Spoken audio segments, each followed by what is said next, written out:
Tell us who you are. Yeah, Peter Sun with Capital Intel Group. Getting on the sandbox issue. Okay. On the sandbox issue, you have the Tunisians that are doing central bank digital currency remittances using blockchain, which really beats the other bad player, the Western Union MoneyGram. Those are as bad as payday lenders.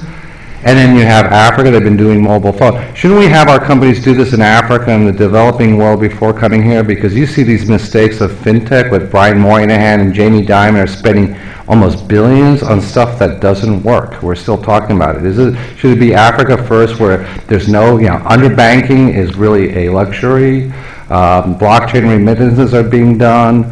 You have the brain power to do this and do it now rather than trying to do it at home where our cost base and we still have payday lenders and all this, we might as well have the post office do banking at this point.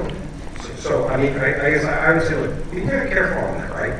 America, a group of people in New York in the 1960s wanted to figure out a better way than going to the bank and getting a bunch of cash in order to go out to restaurants with their wives over the weekend, and they invented this thing called Diners Club, which today we call credit and debit cards. Classic magnetic stripe cards, right? Invented in America, fantastic technology, exported globally, right? Visa, MasterCard, American Express, right? Discovered these are global companies headquartered in America, American intervention.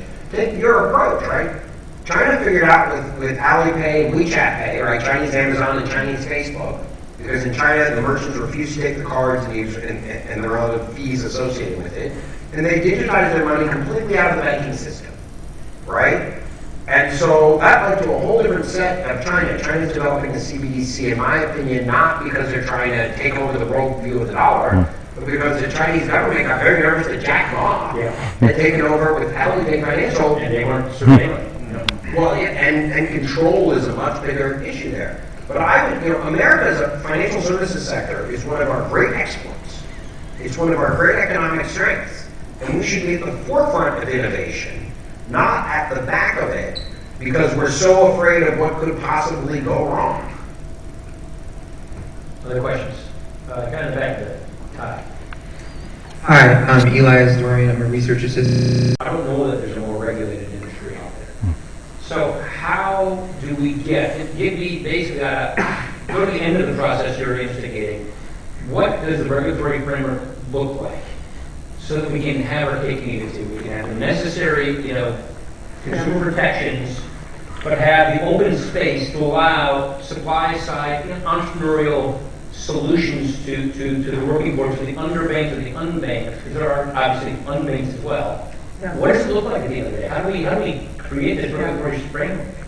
Well, I'll be interested in Aaron's piece of this, and Ram, yours too for that matter. But my own sense is that technology is changing what finance and what the financial industry is and who is a financial service provider so fast. Yeah. And what needs to happen alongside fintech is regtech, regulators really understanding and what is the technology that underlines their ability to do things differently. Is it more sandboxes? There's sandboxes, even the allowance in your way of deploying this further and address the question a regulator would think about when they see this new product risk. Where is the risk to the regulator? So the way I see it from my side is we have a product that consumers are using a lot, but it was never contemplated with any set of regulations. And so mostly everyone has to fit it inside an existing box, even though something new. And for something that's very regulated, is it this or this or this? And if it's not, then it's suspicious.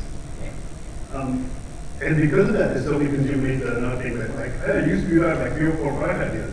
When you were saying that, I'm not sure if you picked up on it. Oh, yeah. I mean, the portability concept.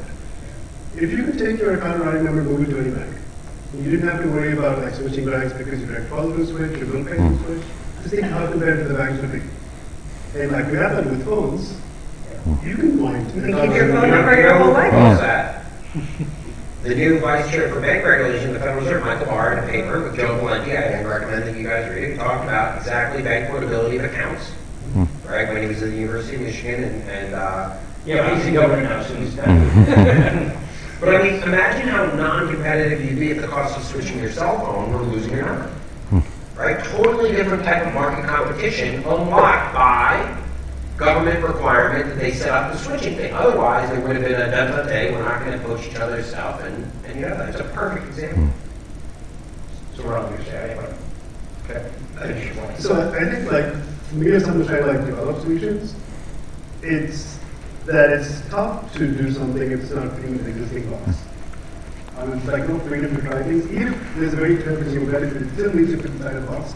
That the consumer benefit doesn't come whether it fits inside a box or has more power to fit inside a box, like overdraft, has absolute regulatory clarity. Like it's okay to do it, even though it's bad for consumers. But earned wage access is much better for consumers, but it's not clear like how it's regulated. So there's this like conflict between like some things are permitted but not good for people, and some things are good for people but not really permitted. That's Ida, your effort. Yeah, I think that this is the part. I think the one thing I would say about the cautionary note, and from, I think you've said this yourself, is you are solving for the person who has, and this is a wonky word, but it's illiquid, right? They need the money, they don't have the money. That is different than the other data that says that, you know, not just are 40% of Americans living paycheck to paycheck. At the end of the year, they're actually insolvent, right? Yeah. There's less money. That's a bigger policy. That's a bigger, you can't fix all of that with tech, but to the degree that, you know, for households to have well-being, you need to make life's fundamentals affordable. There's work that you can do to drive down the costs in the entrepreneurial space. You need to have that routinely positive cash flow. You need to figure out ways to make work pay. Benefits innovation is a huge space for solutions that are entrepreneurial.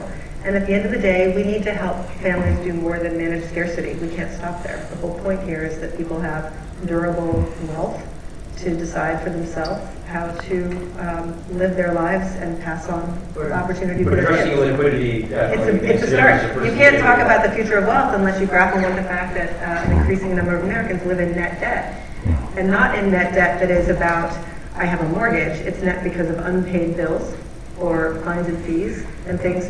People can often now get a bad credit score before they've ever had access to credit because of the ways that, Rob, you saw Overdraft they're fees, solving for. bills. So without opening into the bleeding heart, in No, I say you don't do that here, so. but you know, what's really infuriating is there are a group of people who are illiquid, who for whom the cost of this addressing their liquidity becomes so great in the cycle of debt and the payday lending traps and the rest, that the actual cost of the system tips them into insolvency. Yeah. And that part is so infuriating because there are some structurally insolvent people, you just can't figure it That's out. something that he's solving with earned wage. That's one of the ways to do it, right? I mean, look, America was set up in part to allow for bankruptcy, to allow those who are insolvent to have a second chance, right? Bankruptcy is in our Constitution, right? Here we are, Constitution, right? Structured system, right? We were set up to allow the truly insolvent to have a second chance or another path of life. But what's infuriating is when the system drives the illiquid into the insolvent, which we have every day, right? That's compelling. Maybe I'll just share one story on this is like what we see with consumers on overdraft. So we've seen a number of consumers who will, instead of paying bills on their card, because they'll get multiple overdrafts, they get one overdraft, take out cash. So they save from all overdrafts, and they take the cash and they go to the same day bill pay place, where it's like $10 or $12. And so they know exactly what they're doing. They do want to get 3 overdraft fees. They take 1 overdraft fee, and they pay 3 express bill payment fees. And it's like they completely understand how the system works, and they figured out their way to kind of get around that. And that marginal tax rate on that extra dollar is just Mind blowing. Let me open it up to the audience. Yeah. Yeah,